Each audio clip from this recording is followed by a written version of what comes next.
सहरसा नगर निगम एक बार फिर चर्चा में है। वार्ड नंबर 13 स्थित पोखर के जीर्णोद्धार कार्य को लेकर विवाद खड़ा हो गया है। एक तरफ सामाजिक कार्यकर्ता और वार्ड पार्षद के पति चंदन भारती ने नगर निगम पर भ्रष्टाचार और अनियमितता के गंभीर आरोप लगाए हैं, तो वहीं नगर आयुक्त प्रभात झा ने इन आरोपों को खारिज करते हुए परियोजना को शहर के विकास की दिशा में बड़ा कदम बताया है। नमस्कार, मैं हूं नितिन सिंह। आप देख रहे हैं सहरसा नाउ। अभी हम मौजूद है वार्ड नंबर 13 में, जहां यह पोखर का जीर्णोद्धार किया गया है नगर निगम के द्वारा। और पोखर जीर्णोद्धार शुरू होने से पहले ही कई सवालों के घेरे में खड़ा हो गया। दरअसल वार्ड नंबर 13 की जो वार्ड पार्षद है दीक्षा भारती, उसके पति चंदन भारती ने कई गंभीर आरोप लगाए। वहीं सामाजिक कार्यकर्ता अनजा रोशन ने भी इस पर कई गंभीर आरोप लगाए। उनका कहना है कि पोखर की साफ सफाई की व्यवस्था बेहतर ढंग से नहीं की गई, ना ही सूचना पट लगाया गया, और भी कई सारे ऐसे आरोप लगाए गए हैं। देखिए हमारी ये खास रिपोर्ट। देखिए, ये न्यू कॉलोनी का जो ये पोखर है, इसमें नगर निगम के द्वारा 14 योजनाएं चल रही है, जो कि एनजीटी के प्रेशर देने के बाद, जब फरवरी में एनजीटी के द्वारा प्रेशर दिया गया, तो नगर आयुक्त के द्वारा एफिडेविट देकर के किसको 2 महीने के अंदर हम क्लीन करके देंगे, बना करके देंगे, तब ये काम कर रहे हैं। तो क्या इन लोगों को ये आदत पड़ गई है कि जब तक कोर्ट का फटकार या उनका लतार नहीं पड़ता है, ये लोग काम नहीं करने वाले हैं? सुपर मार्केट का पोखर है, गांधी पथ स्थित पोखर है, मसूमात का पोखर है, ये सब पोखर का जीर्णोद्धार भी कब, जब एनजीटी में केस होगा, इनको लतार पड़ेगी, तब ये जीर्णोद्धार करेंगे। जबकि होना ये चाहिए कि नगर निगम स्थित जितने भी पोखर है, सबका जीर्णोद्धार, सबका सौंदर्यीकरण होना चाहिए था। तो इन लोगों को आदत है लतार खाने की और फटकार सुनने की, तब कोई काम कर। वार्ड नंबर 13 के पोखर जीर्णोद्धार कार्य को लेकर सामाजिक कार्यकर्ता एवं वार्ड पार्षद के पति चंदन भारती ने नगर निगम की कार्यशैली पर सवाल उठाए हैं। उनका आरोप है कि पोखर जीर्णोद्धार का कार्य कई टुकड़ों में बांटकर कराया गया और इसके लिए करीब 14 से 15 योजनाओं को जोड़ा गया। उन्होंने इसे अधिक धन खर्च करने और भ्रष्टाचार का तरीका बताया। चंदन भारती का कहना है कि जीर्णोद्धार के नाम पर पोखर की समुचित सफाई नहीं कराई गई, केवल लाइट और सीसीटीवी कैमरे लगाए गए हैं। साथ ही पोखर के 2 किनारों पर बनी सड़कों में घटिया सामग्री और ईंटों के उपयोग का भी आरोप लगाया गया। उन्होंने ये भी कहा कि निर्माण कार्य से संबंधित सूचना पट तक नहीं लगाया गया है। अपने आरोपों को और तीखा करते हुए चंदन भारती ने नगर आयुक्त प्रभात झा को चुनौती दी। उन्होंने कहा कि यदि पोखर का पानी पूरी तरह स्वच्छ है, तो नगर आयुक्त स्वयं पोखर में उतरकर 5 डुबकी लगाकर दिखाएं, जिससे लोगों का भरोसा बढ़े और यहां छठ पूजा की शुरुआत भी हो सके। मेरी पत्नी वार्ड पार्षद दीक्षा भारती, हम लोग जब इलेक्शन लड़ रहे थे वार्ड पार्षद का, तो उसी समय में ये पूर्व में बना हुआ पोखर था जो भर चुका था, गंदगी फैला हुआ था मेडिकल वेस्ट से। तो हमने जनता में ये किया था कि हम जीतने के बाद जो है पोखर का जीर्णोद्धार कराएंगे। उसके बाद हम पूरा कोशिश किए, जब नहीं हुआ था एनजीटी में दीक्षा भारती के द्वारा फरवरी 2025 में केस किया गया। उस सुनवाई के क्रम में जो है एनजीटी के द्वारा जो है नगर आयुक्त जिला प्रशासन सबको आदेश दिया गया कि इस पोखर का सौंदर्यीकरण करके आप पोखर को निर्माण करके दीजिए। लेकिन ये वर्तमान नगर आयुक्त के द्वारा जो है आपको पोखर का जो जीर्णोद्धार के नाम पे 14 योजना अभी चल रही है।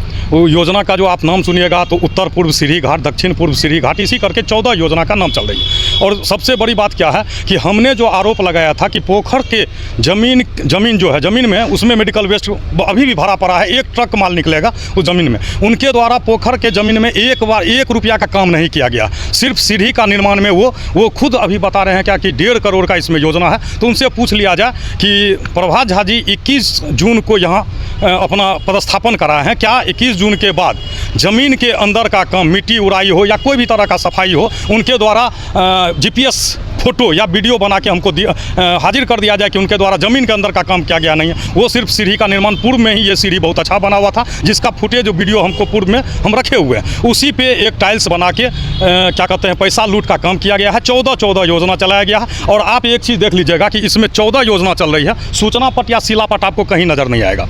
जबकि योजना में पारदर्शिता के लिए जो है पूर्व में काम शुरू करने से पहले सूचना पट या शिलापट रहना चाहिए। उसमें अभिकर्ता का नाम, लागत राशि प्लस काम स्टार्ट करने की और काम समाप्त करने की। आप पूरे पोखर को घूम जाइए, आपको कहीं भी शिलापट सूचना पट नहीं मिलेगा। तो आप ये समझ सकते हैं खुद भी कि यहाँ लूट का ये जरिया बनाए हुए एनजीटी के नाम पे, जो केस के सुनवाई में मेरे द्वारा बार-बार रखा भी जा रहा है। वहीं दूसरी ओर नगर आयुक्त प्रभात झा ने सभी आरोपों को निराधार बताते हुए कहा कि ये पोखर पहले कचरा, मेडिकल वेस्ट और गंदगी का अड्डा बन चुका था। नगर निगम ने लगातार अभियान चलाकर इसकी सफाई कराई और इसे एक सुंदर एवं आकर्षक स्थल के रूप में विकसित किया है। नगर आयुक्त ने बताया कि पोखर से 10 से अधिक बार कचरा निकाला गया और पानी को साफ करने का कार्य किया गया। इसके साथ ही पोखर के चारों ओर सीढ़ियों पर उच्च गुणवत्ता वाले टाइल्स लगाए गए हैं। उन्होंने कहा कि भविष्य में पोखर के संरक्षण और सफाई को बेहतर बनाए रखने के लिए विशेष प्रजाति की मछलियां भी छोड़ी जाएंगी। नगर निगम की योजना के अनुसार पोखर के तीनों ओर लोगों के बैठने के लिए बेंच लगाए जाएंगे। साथ ही सीसीटीवी कैमरे और डेकोरेटिव लाइट से पूरे परिसर को और आकर्षक बनाया जाएगा। नगर आयुक्त का दावा है कि आने वाले दिनों में ये स्थान स्थानीय लोगों के लिए प्रमुख आकर्षण का केंद्र बनेगा और महिलाएं यहां छठ पूजा भी कर सकेंगी। ये पहली बात तो पोखर था, ये कूड़ा करकट का एक जमावड़ा का स्थल था, जिसको हमने अब पोखर बनाना प्रारंभ किया है। पिछले 4-5 महीने से तालाब का सौंदर्यीकरण कराना शुरू किया है और अभी आप देख रहे हैं कि ये जो स्थिति है, आने वाले समय में ये शहर का जो एकदम हृदय स्थली है ये जगह, और यहाँ पर सबसे बेहतर जगह रहेगा जहाँ पर लोग तालाब के किनारे में बैठ सकेंगे, आराम कर सकेंगे, फुर्सत के 2 पल बिता सकेंगे। तो मेरी कोशिश है, नगर निगम प्रशासन की कोशिश है कि ऐसे पोखर का निर्माण हो, और ये वार्ड नंबर 13 में भी ये पोखर का निर्माण हम लोग सौंदर्यीकरण के साथ में कर रहे हैं। इस पे कई सारे आरोप भी लग रहे हैं। जो यहाँ के बगल के वार्ड पार्षद हैं, उनके पति कई बार आरोप लगाते हैं टाइल्स को लेकर, कई जो निर्माण हो रहा है सड़क उसको भी लेकर। इसको आप कैसे देख रहे हैं? अब तो सारा चीज़ आप लोग के सामने में है, आपके पास कैमरा है, आप लोग स्वयं निष्पक्ष हैं, आप लोग सभी चीज़ को देख लीजिए। हम लोगों ने बेहतर से बेहतर कोशिश की है। आरोप लगाने वाले जो लगाए, हम लोगों को उसमें नहीं पड़ना है। नगर निगम प्रशासन सिर्फ अपना कार्य करना जानता है, जो सरकार का विभागीय निर्देश है उसके अनुरूप में कार्य कर रहे हैं। देखिए, नीचे से लेकर के ऊपर तक कई राउंड की सीढ़ी हम बनाए हैं, चारों तरफ अभी भी पास में टाइल्स है। सिर्फ टाइल्स में हमें लगता है कि 40-50 लाख रुपया हम खर्चा किए हुए हैं। ये पूरा जो दलदल है, जहाँ पर आप खड़े हैं वहाँ पर आप खड़े नहीं हो सकते थे, सरांध था बिल्कुल, टॉयलेट, मिट्टी, सब चीज़ यहाँ पर था। तो उसको प्लेन करवा करके हम इसको ढलाई करवाए हैं। चारों तरफ से ग्रिल लगवाए हुए हैं, उधर भी सीसीटीवी लगवाए हैं। उसके बाद में अब हम यहाँ पर पाम ट्री लगवाने जा रहे हैं, जो 12 से 15 फीट का पाम ट्री होगा वो लगवाएंगे, और 3 तरफ से हम डेकोरेटिव लाइट लगाएंगे हर एक 20 से 25 फीट के दूरी पर। और जब ये इसमें पानी भी रहेगा, पानी का जो हमारा सारा गाद को हमने साफ़ कर दिया है, और इसमें हम जो मछली को भी हम इसे छोड़ेंगे, जो एक खास किस्म की मछली होती है जो उसको खा लेती है सारे जलकुंभी को, तो वो भी हम डलवा रहे हैं। और फिर बाद में यहाँ पर हम फाउंटेन भी लगवाएंगे।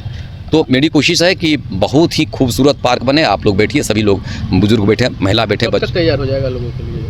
डेफिनेटली हम तो हर एक, आज भी 5 दिन के अंदर हम तैयार कर सकते हैं, लेकिन हम हड़बड़ाहट में नहीं कर रहे हैं। हमारा 31 जुलाई तक में इसको कंप्लीट हम हैंडओवर कर देंगे नागरिकों को। फिलहाल वार्ड नंबर 13 के पोखर जीर्णोद्धार को लेकर आरोप और जवाबी दावों का दौर जारी है। अब देखना होगा कि नगर निगम के दावों पर जनता कितना भरोसा जताती है और ये परियोजना वास्तव में लोगों की उम्मीदों पर कितनी खरी उतरती है। तो आप साफ तौर पर सुन रहे थे नगर आयुक्त प्रभात झा को, वहीं वार्ड पार्षद दीक्षा भारती के पति चंदन भारती को। जो आरोप और प्रत्यारोप का खेल नगर निगम पर चल रहा है, अब देखना दिलचस्प होगा कि इसमें किसकी सच्चाई निकलती है। क्या नगर आयुक्त प्रभात झा जो चंदन भारती कह रहे हैं कि इस पोखर में डुबकी लगाएं, वो डुबकी लगाएंगे, या जो नगर निगम के नगर आयुक्त प्रभात झा हैं वह सामने सच लाकर दिखाएंगे कि इसमें किसी भी तरह का भ्रष्टाचार नहीं किया गया है। सहरसा 9 के लिए नितिन सिंह।